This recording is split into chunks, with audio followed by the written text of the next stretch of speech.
Hola muchachos, ¿cómo están? Bienvenidos del receso que tuvimos de vacaciones de Semana Santa y vamos a continuar con algunos temas de JavaScript y en este caso con estructuras condicionales. Y en este caso vamos a ver una estructura que se llama for, estructura for. Esta estructura permite realizar repeticiones, también llamadas bucles, de una forma muy sencilla. No obstante, su definición formal no es tan sencilla como la del if que ya vimos. Y su sintaxis es más o menos como sigue, ¿no? Ponemos nuestra sentencia for y luego hacemos una inicialización. Después ponemos una condición y por último ponemos un valor de actualización y todo lo que esté adentro de las llaves, de estas dos llaves, es lo que se va a ejecutar una vez que nosotros tengamos ya nuestro programa corriendo. Vamos a ver cómo funcionaría, ¿no? La sintaxis for, como les decía, tiene primero una inicialización, después una condición y luego un incremento en una variable y un set de instrucciones. Primero, ¿cómo funciona esto? Primero se ejecuta por única vez el primer argumento, o sea, nuestra inicialización. ¿Qué quiere decir esto? Que por una sola ocasión, esta instrucción que estoy encerrando aquí se va a llevar a cabo. Una sola ocasión.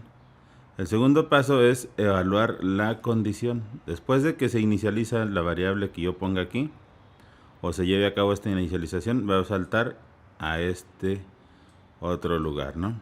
Y va a evaluar la condición, si es verdadera o falsa, si se cumple o no se cumple. En caso de ser verdadera, va a venir y va a ejecutar este set de instrucciones. En caso de que no sea verdadera, pues entonces ahí termina este ciclo, ¿no?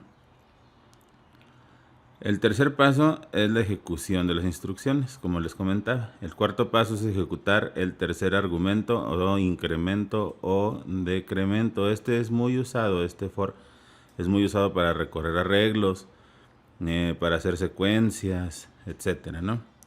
Luego se repiten sucesivamente de segundo al cuarto paso. Este se utiliza generalmente cuando nosotros sabemos cuántas veces deseamos que se repita el bloque. Y para que esto quede un poquito más claro, vamos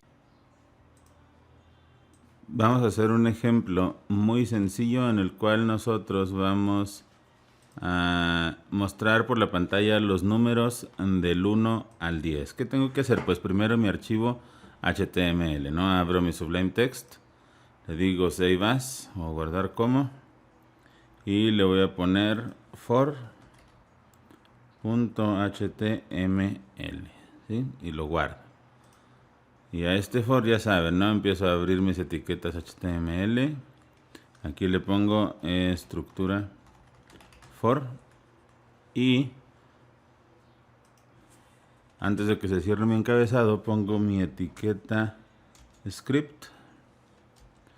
Dice que es de texto JavaScript y aquí le pongo que la fuente donde lo estoy agarrando se va a llamar for.js, ¿sale?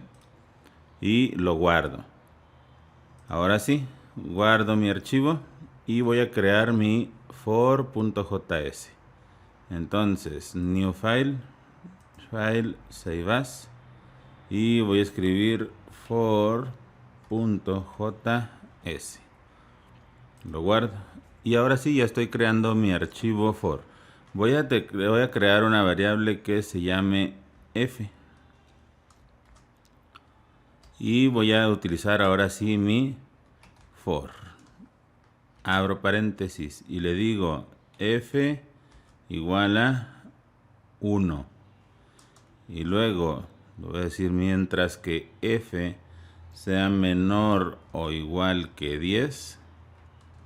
Entonces f más. Una vez que esto suceda, que se le sumen un número a la f.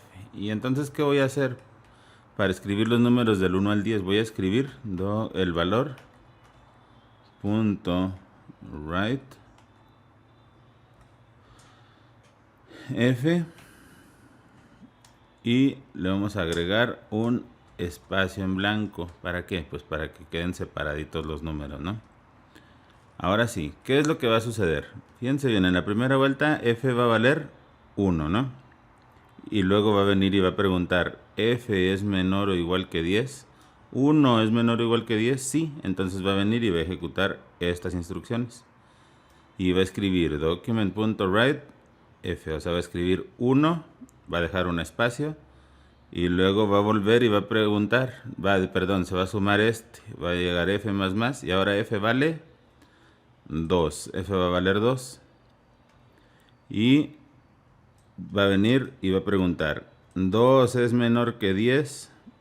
Sí, bueno, entonces se va a escribir aquí, se va a escribir document.write F, se va a escribir un 2, va a dejar un espacio, a F se le va a sumar 1 y ahora F va a valer 3.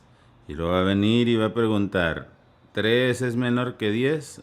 Como sí, entonces se va a ejecutar otra vez esta instrucción. Y así sucesivamente hasta que termine todo el set de instrucciones. Ok, hasta aquí lo vamos a dejar y les voy a presentar a continuación el reto, ¿sale? Pero antes de eso ya se me estaba pasando mostrarles cómo se ve este código, cómo se ve el código que acabamos de explicar ya en una página, ¿no? Si lo ejecuto, se fijan aquí, dice 1, 2, 3, 4, 5, 6, 7, 8, 9, 10, nos imprime la secuencia,